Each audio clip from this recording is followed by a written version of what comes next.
Hello everyone, welcome to Kavish IS WBCS YouTube channel. আজকে আমরা WBCS 2023 এর প্রিলিমসের প্রস্তুতিকে সামনে রেখে প্রাচীন ভারত ইতিহাসের যে আমাদের সিরিজ চলছে, চ্যাপ্টার ওয়াইজ যে সিরিজ, সেই চ্যাপ্টার ওয়াইজ সিরিজে আমরা যে টপিকটা নিয়ে আজকে আলোচনা করব তোমাদের সঙ্গে, সেটা হচ্ছে কি না, সেটা হচ্ছে স্যার রাইজ অফ মগধা এম্পায়ার। খুব ভালো করে যদি আমাদের ক্লাসগুলো তোমরা ইউটিউবে ফলো করো তো দেখবে আমরা কিন্তু একদম ক্রোনোলজিক্যালি এগোচ্ছি।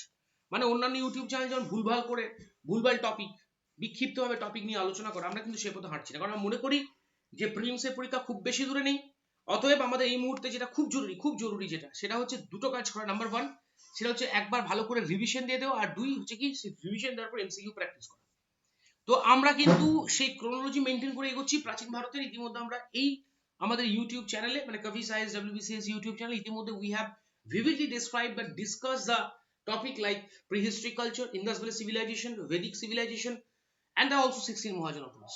Now we are going to talk about the rise of Magadha Empire. You know, you are very well known about the fact that among the 16 Mahajanapadas, only the rising of Magadha took place in Indian history, and the rise of political imperialism, okay, started with the rise of the Magadhan Empire, especially in northern Indian political history.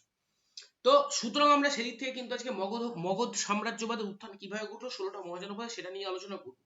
তো মগধ সাম্রাজ্যবাদের উত্থানের ক্ষেত্রে আমরা প্রথমে আজকে যে dynasty নিয়ে আলোচনা করব, হর্যঙ্ক ডাইনাস্টি, তাই তো? কারণ কারণ if we go through the topic, then we can find out that some facts are there, like there were two reasons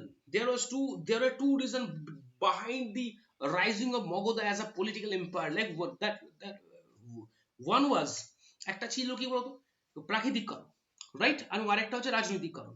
আর যদি আমরা রাজনৈতিক কারণে আলোচনা করতে তাহলে আমরা সবাই জানি যে সেটা হচ্ছে যে মগধে সেই সময় তোমার তিনটে রাজবংশ রাজত্ব করেছে, তাই না? একটা হচ্ছে হর্যঙ্গ বংশ, একটা শিশুপাল বংশ, একটা নন্দ বংশ। তো আমাদের আজকের ক্লাসে আমরা হর্যঙ্গ বংশ নিয়ে আলোচনা করবো। তবে তার আগে স্যার, মগধের কেন উত্থান ঘটলো তার পিছনে যে ভৌগোলিক কারণ বা ন্যাচারাল যে কজেস যেটা ছিল, প্রাকৃতিক কারণ সেটা আমরা বলতে পারি, সেটা নিয়ে একটু আলোচনা করে ফেলি। আচ্ছা, মগধের দুটো রাজধানী ছিল। প্রথম রাজধানীর নাম কি ছিল গো? তোমরা সবাই জানো, মগধের প্রথম রাজধানীর নাম ছিল কিন্তু রাজগৃহ, রাইট? মগধের প্রথম রাজধানীর নাম কি ছিল স্যার? রাজগৃহ, বা এটাকে আমরা কি বলে থাকি? রাজগৃহ বলে থাকি, বা আমরা এটাকে গিরিব্রজ বলে থাকি, তাই তো? রাজগৃহ বা গিরিব্রজ, এটা ছিল মগধের প্রথম দুটো রাজধানী, তাই তো? একটা রাজগৃহ, একটা গিরিব্রজ, ঠিক? মানে সরি, একই, রাজগৃহ আর গিরিব্রজ। এই রাজধানীটা মগধের সবচেয়ে জায়গাটা দেখো, 5টা পাহাড়। এই রাজগৃহ বা গিরিব্রজ was surmounted by 5 mountains. Do you know this? এই রাজগৃহ বা গিরিব্রজ 5টা পাহাড় দ্বারা পরিবেষ্টিত। Can you please tell me the name of the 5 mountains, sir? Yes, 5টা পাহাড় হচ্ছে, একটা হচ্ছে বৈহার, খাতায় লিখে রেখে দাও 5টা পাহাড়ের নাম। বৈহার, একটা হচ্ছে কি স্যার? একটা হচ্ছে তোমার বরাহ, একটা বৈহার, একটা বরাহ, রাইট? একটা হচ্ছে ঋষিগিরি, ওকে। একটা হচ্ছে কি? একটা হচ্ছে চৈত্যক, একটা হচ্ছে চৈত্যকা, ঠিক? তিনটে এবং চারটে, এবং আরেকটা যেটা হচ্ছে বৈহার, বরাহ, ঋষিগিরি, চৈত্যক, এবং হচ্ছে তোমার বৃষভ।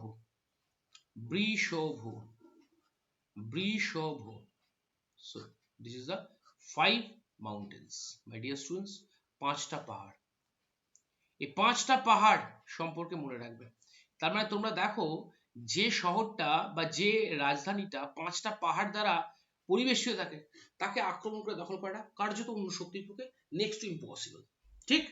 আচ্ছা, এটা তাহলে দেখো, মগধের প্রথম রাজধানীর নামটা পেলাম আমরা রাজগৃহ বা গিরিব্রজ, তাই তো? মগধের প্রথম রাজধানীর নাম কি পেয়েছি আমরা? রাজগৃহ বা গিরিব্রজ। রাজগৃহ বা গিরিব্রজ was surmounted by 5 mountains, and here we have mentioned the 5 names of the mountains. তোমাদেরকে এটা বলে রাখবো, 5টা পাহাড়ের নাম হয়তো WBCS কখনোই দেবে না, কিন্তু 5টা পাহাড় দ্বারা পরিবেষ্টিত, এটা তোমরা মনে রেখো, ঠিক আছে? এবার মগধের দ্বিতীয় রাজধানী কোনটা ছিল? তোমরা সবাই বলতে পারবে স্যার মগধের সেকেন্ড ক্যাপিটাল, ওটা তো স্যার জানি, পাটলিপুত্র। এই পাটলিপুত্র, এটা ছিল মগধের সেকেন্ড ক্যাপিটাল, তাই না? তো এই যে পাটলিপুত্র, দেখো পাটলিপুত্র যদি আমরা জিওগ্রাফিক্যাল লোকেশনটা দেখি, তাহলে Pataliputra was surmounted by 3 rivers. Pataliputra 3টে নদীর দ্বারা পরিবেষ্টিত ছিল। সেই 3টে নদী কি কি স্যার? একটা হচ্ছে গঙ্গা নদী, একটা হচ্ছে সোন নদী, রাইট, এবং আরেকটা হচ্ছে কি স্যার? গন্ডক নদী।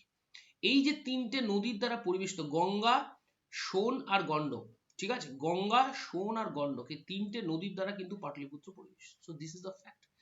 তাহলে যে শহরটা বা যে রাজধানীটা তিনটে নদীর দ্বারা পরিবেশিত তাকে অ্যাটাক করা নেক্সট টু ইম্পসিবল। আচ্ছা, এটা বাদ দিলাম।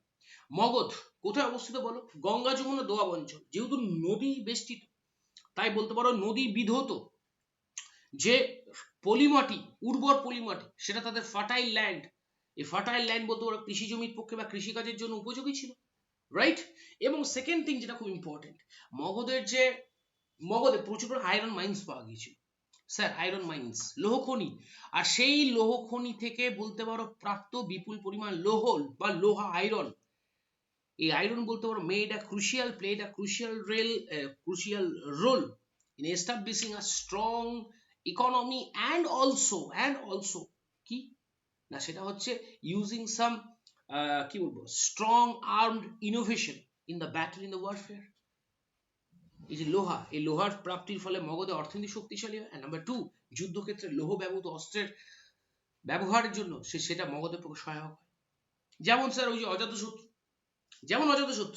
ওই যে বজ্জিতের সঙ্গে বা তিনি যখন ওই লিচ্ছবিদের সঙ্গে যুদ্ধ করছেন তখন তিনি যে এটা ব্যবহার করেছেন, তিনি যে দুটো অস্ত্র ব্যবহার করেছেন তার মধ্যে একটা ছিল স্যার রথমূষল এবং একটা ছিল কি স্যার মহাশিলা কণ্ঠক, তাই না? কি দিত স্যার? হচ্ছে আয়রন দিয়ে। তাহলে তোমরাই বলো আয়রন মাইন্স, আয়রন, তারপর মগধের রাজধানী তোমার রাজগৃহ 5টা পাহাড়, পাটলিপুত্র 3টে পাহাড়, প্লাস হচ্ছে যেটা বলা যেতে পারে এর পাশাপাশি মগধ ফার্টাইল ল্যান্ড, এখানে শেষ হয়েছে, এখানেই শেষ নয়। তোমাদেরকে বলে রাখি যে মগধের যে দীর্ঘ বনাঞ্চল, তার যে ইন্টেন্স ফরেস্ট, সেখানে পাওয়া যেত রণহস্তি, এলিফ্যান্টস, আর এলিফ্যান্ট গুলোকে যুদ্ধক্ষেত্রে ব্যবহার করা হতো, ওয়ার এলিফ্যান্টস। অতএব এতগুলো কারণ বলতে পারো, এতগুলো কারণের assimilation of this reasons, right, could have done really a great part in rising বা behind the rising of Magadha। আশা করি বুঝতে পেরেছো। তাহলে এখানে যে এই ফ্যাক্ট গুলো কথা বললাম সেই ফ্যাক্ট গুলো কিন্তু ভালো করে মনে রাখবে, ঠিক আছে? যে রাজধানী গিরিব্রজ বা রাজগৃহ কটা পাহাড় দ্বারা পরিবেষ্টিত, পাটলিপুত্র কটা নদী দ্বারা পরিবেষ্টিত, রাইট? বা মগধের উত্থানের পিছনে এদের মধ্যে কোনটা সবচেয়ে গুরুত্বপূর্ণ ছিল। অতএব as per the importance you have to remember all of these reasons that played a crucial role behind the rising of Magadha or expansion of Magadha among the 16 Mahajanapads। এবার আমরা এই যে মগধ, এই মগধের প্রেজেন্ট লোকেশন কি? মগধের present location হচ্ছে বিহার। আমাদের আজকে যেটা বিহার, দক্ষিণ বিহার, আরো স্পেসিফিকলি বলে দক্ষিণ পাটনা, নালন্দা, গয়া, ঔরঙ্গাবাদ, এই যে অঞ্চলটা রয়েছে অঞ্চলটা হচ্ছে মগধ। 16টা মহাজনপদ, 4টে শক্তিশালী মহাজনপদ ছিল, কৌশলবন্তী বৎস মগধ, মানে কৌশলবন্তী বৎস।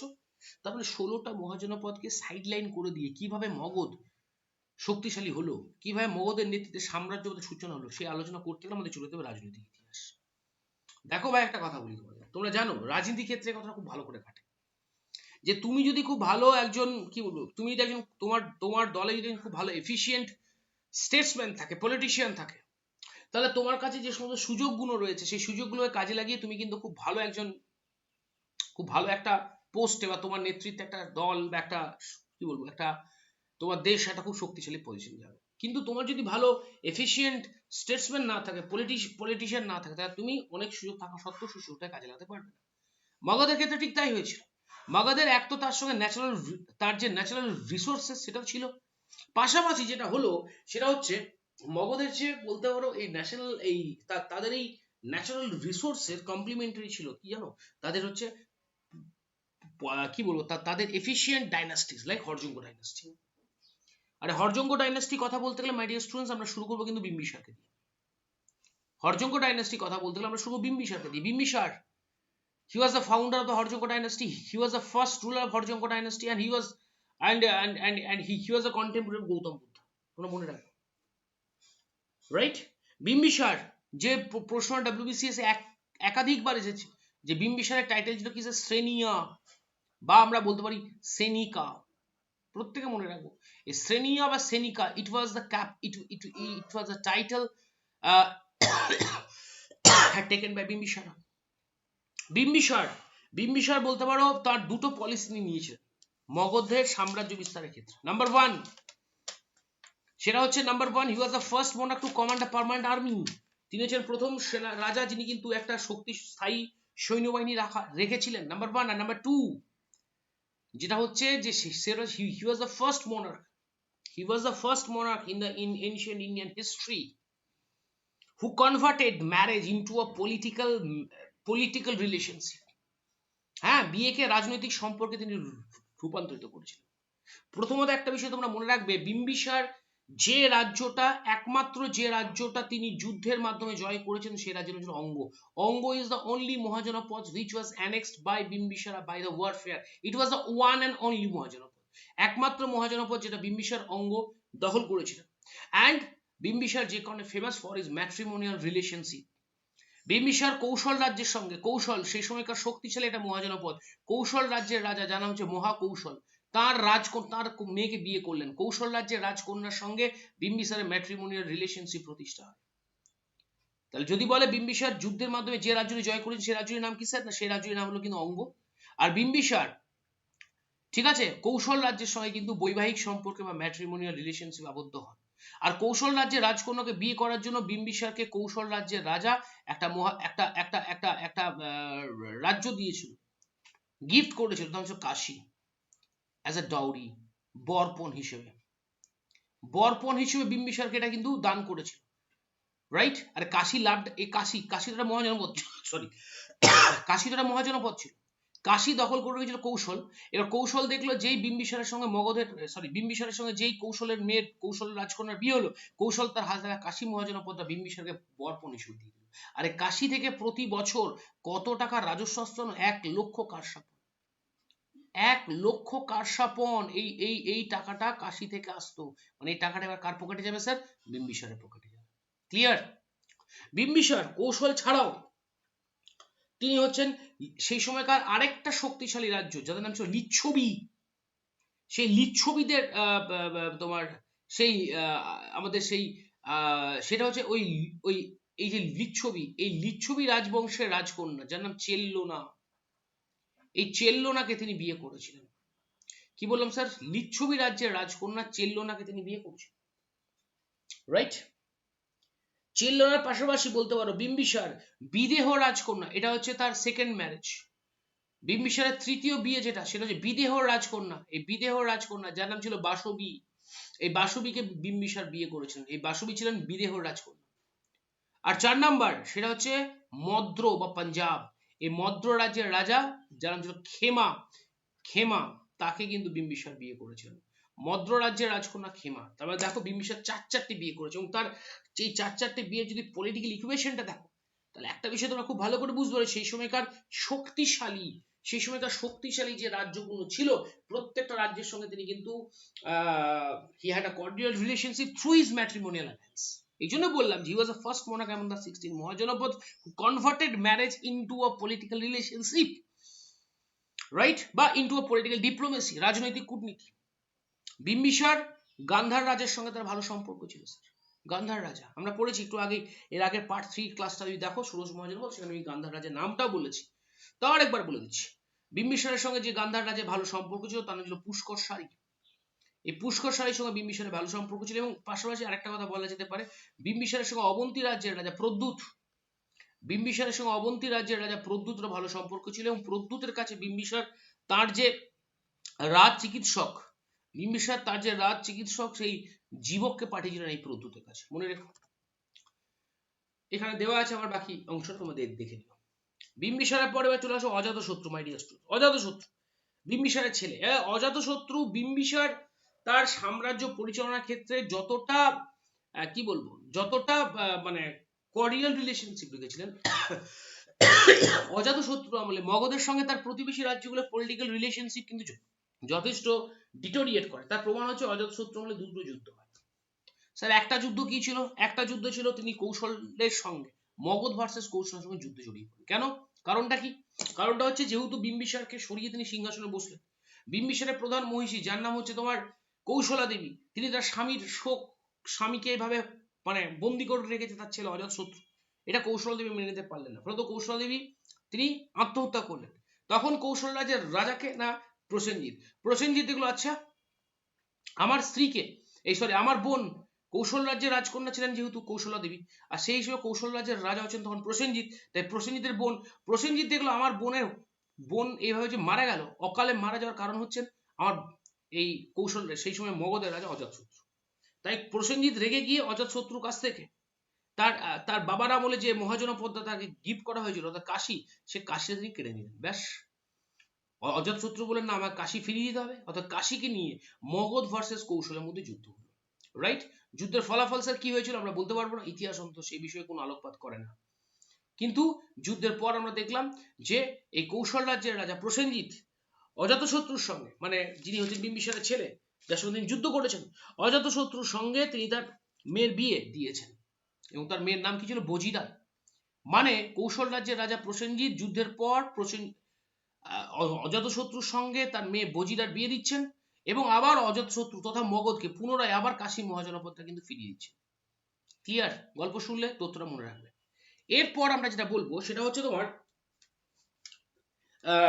অজাতশত্রুর পর নেক্সট আমরা বলতে পারি যে অজাতশত্রু আমলে আরেকটা যুদ্ধ করেছিলেন অজাতশত্রু আরেকটা যুদ্ধ করেছিলেন, আর সেই যুদ্ধটার নাম কি স্যার? সেই যুদ্ধটার নাম হচ্ছে কিন্তু মগধ ভার্সেস বজ্জি। এটা হচ্ছে অজাতশত্রু আমলের দ্বিতীয় যুদ্ধ, মনে রাখবে, বজ্জিদের সঙ্গে। এখান থেকে যে প্রশ্নটা WBCS আসে তোমাদের, এই যে বজ্জিদের সঙ্গে যুদ্ধ, টোটাল কতগুলো গণরাজ্য যোগদান করেছিল? মনে রাখবে কাশী ও কৌশলে 18টা গণরাজ্য। কি বললাম? অজাতশত্রুর বিরুদ্ধে এই লিচ্ছবিতে যে যুদ্ধটা হয়েছিল, বজ্জি গণরাজ্যের যুদ্ধটা হয়েছিল, সেখানে টোটাল কাশী ও কৌশলে 18টা গণরাজ্য এই যুদ্ধে অংশগ্রহণ করেছিল। প্রত্যেকে মনে রাখবে, এটা WBCS পরীক্ষায় প্রশ্ন আসে। ঠিক কতদিন ধরে যুদ্ধটা হয়েছিল? 484 থেকে 468। কত বললাম? 484 থেকে 468, 16 বছর ধরে যুদ্ধটা হয়েছিল। 484 থেকে 468 এতদিন পর্যন্ত যুদ্ধটা হয়েছিল। কি বললাম বুঝতে পেরেছো তো? ঠিক, এটা ঘটনা। এবং তোমাদের বলে রাখি এখানে মানে কাশী ও কৌশল 18টা গণরাজ্য, 18টা মানে 36টা গণরাজ্য, টোটাল 18 + 18 মানে 36টা গণরাজ্য কিন্তু অজাতশত্রুর মগধের বিরুদ্ধে এই যুদ্ধে অংশগ্রহণ করেছিল। 16 বছর ধরে যুদ্ধটা চলেছিল। ফাইনালি যুদ্ধে অজাতশত্রু জয়লাভ করেন। অজাতশত্রু এই যুদ্ধে দুটো অস্ত্র ব্যবহার করেন, ঠিক আছে? সেই দুটো অস্ত্রের নাম কি স্যার? সেই দুটো অস্ত্রের নাম হচ্ছে তোমার রথশিলাকণ্টক, আমাদের হচ্ছে অস্ত্রটার নাম হচ্ছে মহাশিলাকণ্টক এবং আরেকটা অস্ত্রের নাম হচ্ছে তোমার মহাশিলাকণ্টকা এবং আরেকটা অস্ত্রের নাম হচ্ছে কিন্তু রথমূষণ, মনে রাখবে। আরেকটা অস্ত্রের নাম কি? আরেকটা অস্ত্রের নাম হলো কিন্তু রথমূষণ। এই দুটো অস্ত্র ব্যবহার করেছিলেন এই যুদ্ধের জন্যই অজাতশত্রু তিনি পাটলি গ্রাম যেটা ছিল, এই পাটলি গ্রামে তিনি ভিত্তিপ্রস্তর স্থাপন করেছিলেন। এই পাটলি গ্রামই কিন্তু পরবর্তীকালে হয়ে যাবে পাটলিপুত্র। ঠিক, মনে রেখো এটা। অজাতশত্রুর পর, আচ্ছা হ্যাঁ, অজাতশত্রুর একটা টাইটেল ছিল যেটা আমার বলা হয়নি, মনে রাখবো। অজাতশত্রুর টাইটেল হচ্ছে কিন্তু কুনিকা। বিম্বিসারের টাইটেল শ্রেণিকা, অজাতশত্রুর টাইটেল কিন্তু কুনিকা। ঠিক, অজাতশত্রুর পর এই হর্যঙ্ক বংশের এবং আরেকটা বিষয় বলে রাখি, অজাতশত্রু যখন মানে অজাতশত্রু যখন রয়েছেন, তো অজাতশত্রু তিনিও কিন্তু গৌতম বুদ্ধের সমসাময়িক এবং অজাতশত্রুর সময় কিন্তু বলতে পারো অবন্তী রাজ্যের আক্রমণের একটা সম্ভাবনা দেখা যায়। অবন্তী রাজ্য মগধ, এবং সেই আক্রমণের হাত থেকে বাঁচার জন্য, ঠিক আছে, তোমার অবন্তী রাজ্যের হাত থেকে বাঁচার জন্য তিনি কিন্তু তার রাজধানী প্রতিরক্ষা ব্যবস্থাকে সুদৃঢ় করেছেন। ঠিক, সো মাই ডিয়ার স্টুডেন্টস, আজকে আলোচনা এই পর্যন্ত। ক্লাস কেমন লাগছে আমাদের সেটা ডেফিনেটলি তোমরা জানাবে, ঠিক আছে? আমাদের ক্লাস কেমন লাগছে সেটা তোমরা ডেফিনেটলি জানাবে, তোমাদের ফিডব্যাক পাওয়াটা খুব জরুরি। এবং আমি যে বিষয়টার কথা তোমাদেরকে বলবো যে সেটা হচ্ছে আমি কাভিশ IAS WBCS এর তরফ থেকে আমাদের এই যে তোমাদের WBCS 2023 এর প্রিলিমস এর আগে এই যে আমাদের ফ্রি ক্লাসেস, ঠিক, সেই ফ্রি ক্লাসেস সম্পর্কে তোমাদের ফিডব্যাক কমেন্ট করে জানিও, ভালো লাগলে জানিও, খারাপ লাগলেও জানিও, ঠিক আছে? আর হ্যাঁ, তোমাদের সঙ্গে দেখা হবে কাভিশ IAS WBCS ইউটিউব চ্যানেলে নেক্সট ক্লাসে নেক্সট টপিক নিয়ে। আর হ্যাঁ, আমাদের ইউটিউব চ্যানেল তোমরা সাবস্ক্রাইব করবে, লাইক করবে, সাবস্ক্রাইব করবে, যদি ভালো লাগে বন্ধুদের মধ্যে শেয়ার করবে। থ্যাংক ইউ, ভালো থেকো সবাই।